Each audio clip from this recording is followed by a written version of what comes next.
गडचिरोली जिल्ह्यातील चामोर्शी तालुक्यात प्रस्तावित MIDC साठी सुपीक शेतजमीन संपादित करण्याच्या विरोधात शेतकरी आक्रमक झाले आहेत। जयरामपूर येनापूर परिसरातील 13 गावांतील हजारो शेतकऱ्यांनी शांततामय पदयात्रा काढून शासनाविरोधात तीव्र नाराजी व्यक्त केली। पाहूया हा सविस्तर वृत्तांत।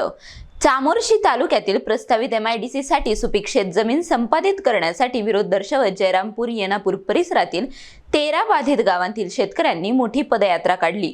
लक्ष्मणपूर ते येनापूर मंडळ कार्यालयापर्यंत सुमारे 10 किलोमीटरची ही पदयात्रा पार पडली। या आंदोलनात महिला, युवक, ज्येष्ठ नागरिकांसह सुमारे 4 ते 5 हजार शेतकरी सहभागी झाले होते। शेती वाचवा, जमीन वाचवा आणि शेतकऱ्यांना न्याय द्या अशा घोषणा देत आंदोलकांनी शासनाचे लक्ष वेधले। त्यानंतर तहसीलदारांना निवेदन सादर करण्यात आले। कोणत्याही परिस्थितीत शेतीची जमीन संपादनासाठी देणार नाही, कितीही मोबदला दिला तरी जमीन संपादित होऊ देणार नाही। तसेच शेतकऱ्यांना विश्वासात न घेता कोणताही निर्णय घेऊ नये अशी ठाम भूमिका शेतकऱ्यांनी मांडली।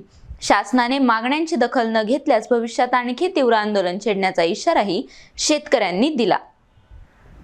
चामोर्शी तालुक्यातील प्रस्तावित MIDC ला शेतकऱ्यांचा वाढता विरोध पाहता आता शासन यावर काय भूमिका घेते याकडे सर्वांचे लक्ष लागले आहे। Shankar Mutelwar, NTV news Marathi, Gadchiroli.